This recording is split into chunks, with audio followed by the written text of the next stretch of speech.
Interesting that we should be discussing Andre Russell probably a year and a bit after his infamous press conference where he actually said where he'd prefer to bat, and there was a bit of controversy almost, and today he actually got his wish. But I think both you gentlemen are spot on. It's a situation where he's padded up at the beginning, but when you know you want Morgan to go in and construct, and Russell can finish, and of course DK can do an additional finisher's role. So yeah, I think that it just looks to me like that's a slightly more settled lineup. Russell was okay at 4 when they didn't have an Eoin Morgan in the side last year. They were battling, they were looking for that number. Morgan's got power. He's not the size of Andre Russell, but you saw tonight he's got power to hit any bowler in the world out of the park.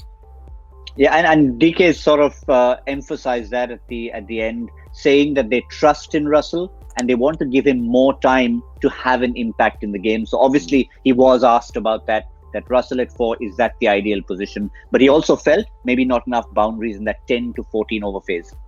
Joy? No, I think his biggest problem, I think Russell's biggest problem is what I call shot selection. At 10 to 14 phase, you don't need to hit 5 sixes in an over. You can hit 1 6, choose the ball that you're going to hit, muscle out of it. Take a risk if it's a 5th ball and nothing has happened till then. But don't take a risk on the 3rd ball when you hit a 6 of the 2nd ball. And that's the kind of thing that Eoin Morgan is so much better at. So give him that time. I mean, he's a World Cup winning captain. He's one of the finest white ball cricketers of all time. Give him the opportunity. And Nitish Rana, I have to say, I really like the look of him this year.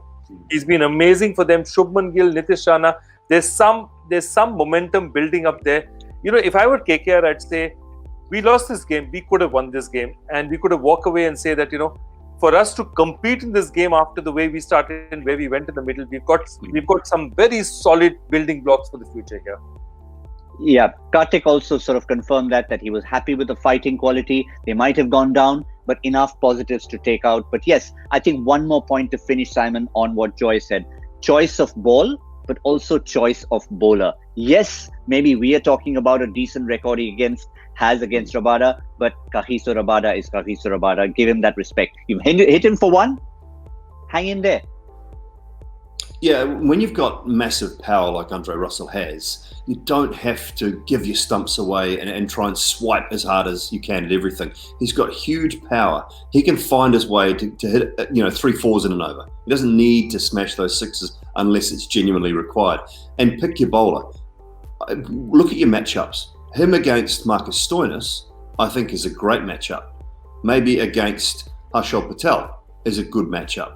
But against Nortje and Rabada, I'm not sure it's his best matchup right now. He's just, he's not in that realm where you think he's a genuine class batsman who stays in line, he can play the hook shot. It's more of a pull shot from outside leg stump when you're talking about Russell. So pick your bowler and pick your battle.